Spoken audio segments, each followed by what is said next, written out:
بسم الله الرحمن الرحیم. ګرانو ملګرو، تاسو ته په لرن انګلیش ان پښتو چینل کې په خیر راغلی او ستړي مه شئ. ملګرو، په دې نننۍ کلاس کې به موږ تاسو ته هغه جملې کوو په کوم کې چې موږ دواګانې کوو. یعنې که موږ یو کس ته دوا کوو یا د الله تعالی نه کومه دوا غواړو، هغه جملې به زه تاسو ته په انګلیش کې هم زده کوم. کلاس تر پایه پورې وګورئ او که په چینل نوي یاست نو چینل هم سبسکرایب کړئ، ځکه چې د انګلیسۍ د زده کولو لپاره به تاسو ته د دې چینل نه همداسې ویډیوګانې میلاویږي. راځئ چې اوس د خپل کلاس طرف ته لاړ شو. الله بلیس یو، الله دې په تا رحم وکړي. که موږ یو کس ته دوا کې وایو چې الله تعالی دې په تا باندې رحم وکړي، نو په انګلیش کې به ورته وایي الله بلیس یو. او الله سیو اس فرام د پنشمنٹ آف هیل. اے الله موږ د جهنم د سزا نه وساتي. که موږ د الله تعالی نه سوال کوو چې اے الله موږ د جهنم د سزا نه وساتي، نو په انګلیش کې به وایي او الله سیو اس فرام د پنشمنٹ آف هیل. او الله پروټیکټ اس فرام د ایول آی. اے الله موږ د بد نظر نه وساتي. که موږ چېرته د الله تعالی نه سوال کوو چې اے الله موږ د بد نظر نه وساتي، نو په انګلیش کې به وایي او الله پروټیکټ اس فرام ایول آی. may you live long.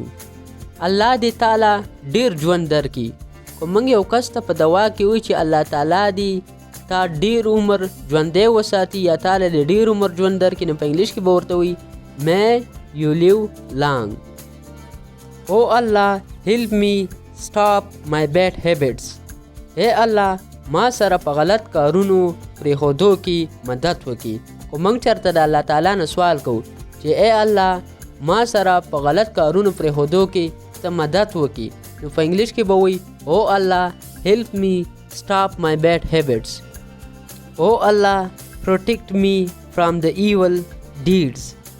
اے الله ما د غلط کارونو نه وساتي.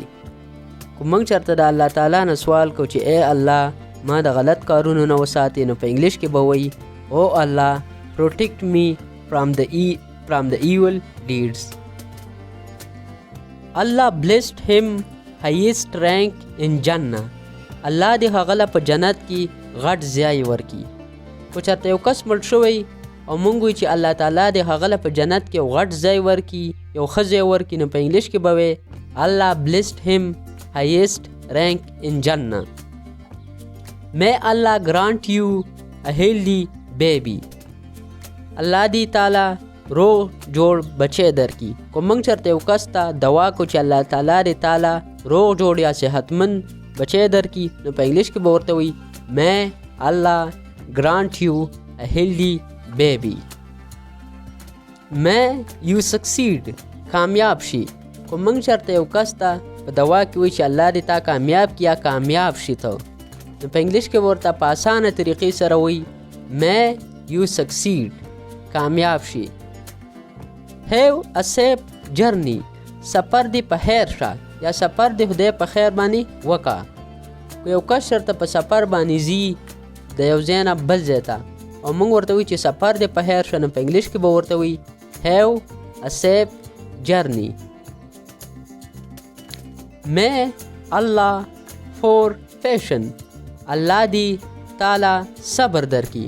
که یو کس باندې چېرته څه غټ مصیبت راغلی او بیا ورته موږ په دوا کې وایي چې الله تعالی دې تعالی صبر درکړي، نو په انګلیش کې به ورته وایي may Allah for patience.